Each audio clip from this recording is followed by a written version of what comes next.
देवी को नमस्कार है। मार्कंडेय जी ने कहा, पितामह, जो इस संसार में परम गोपनीय कथा मनुष्यों की सब प्रकार से रक्षा करने वाला है और जो अब तक आप अपने दूसरे किसी के सामने प्रकट नहीं किया हो, ऐसा कोई साधन मुझे बताइए। ब्रह्मा जी बोले, ब्रह्मांड, ऐसा साधन तो एक देवी का कवच ही है, जो गोपनीय से भी परम गोपनीय, पवित्र तथा संपूर्ण प्राणियों का उपकार करने वाला है। महामुने, उसे श्रवण करो। देवी का 9 मूर्तियां हैं, जिन्होंने नव दुर्गा कहती है। उनके पृथक पृथक नाम बतलाए जाते हैं। प्रथम नाम शैलपुत्री, तथापि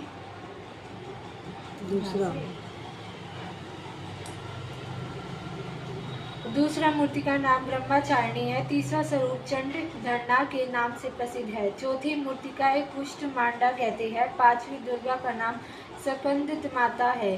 देविका के छठे रूप को कात्यायनी कहते हैं। सातवें कालरात्रि और आठवां स्वरूप महागौरी के नाम से प्रसिद्ध है।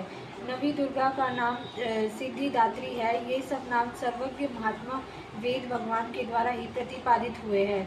जो मनुष्य अग्नि में जल रहा है, रणभूमि में शत्रुओं से गिर गया हो, विषम संकट में फंस गया हो तथा इस प्रकार भय से आतुर होकर जो भगवती दुर्गा की शरणों में प्राप्त हुए हो, उनका कभी कोई अमंगल नहीं होता। युद्ध के समय संकट में पड़ने पर भी उनका उपकार कोई विपत्ति नहीं दिखाई देती।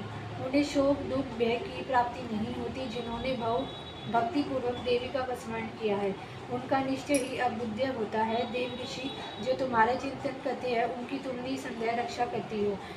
चामुंडा देवी प्रत्येक पर आरूढ़ होती है। वाराही भैंस पर सवार होती है।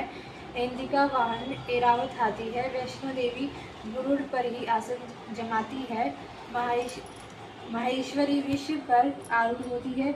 कामोरी का वाहन मयूर है। भगवान विष्णु की प्रियतमा लक्ष्मी देवी कमल के आसन पर विराजमान है और हाथों में कमल धारण किए हुए है। विश्व भर आरूढ़ ईश्वरदा देवी ने श्वेत रूप धारण कर रखा है। ब्रह्मा देवी हंस पर बैठी हुई है और सब प्रकार के आभूषणों से विशोभित है। इस प्रकार से सभी माताएं सब प्रकार की योग शक्तियां संपन्न है। इनके सिवा और भी बहुत सी देवियां हैं, जो अनेक प्रकार के आभूषणों की शोभा से युक्त तथा नाना प्रकार रत्नों से सुशोभित है। ये संपूर्ण देवियां क्रोध में भरी हुई है और भक्तों की रक्षा के लिए रथ पर बैठी हुई दिखाई देती है। ये शंख, चक्र, गदा, शक्ति, हाल, मुसल, केटक और तोमर, परशु तथा पाश, कुंठ, त्रिशूल एवं उत्तपम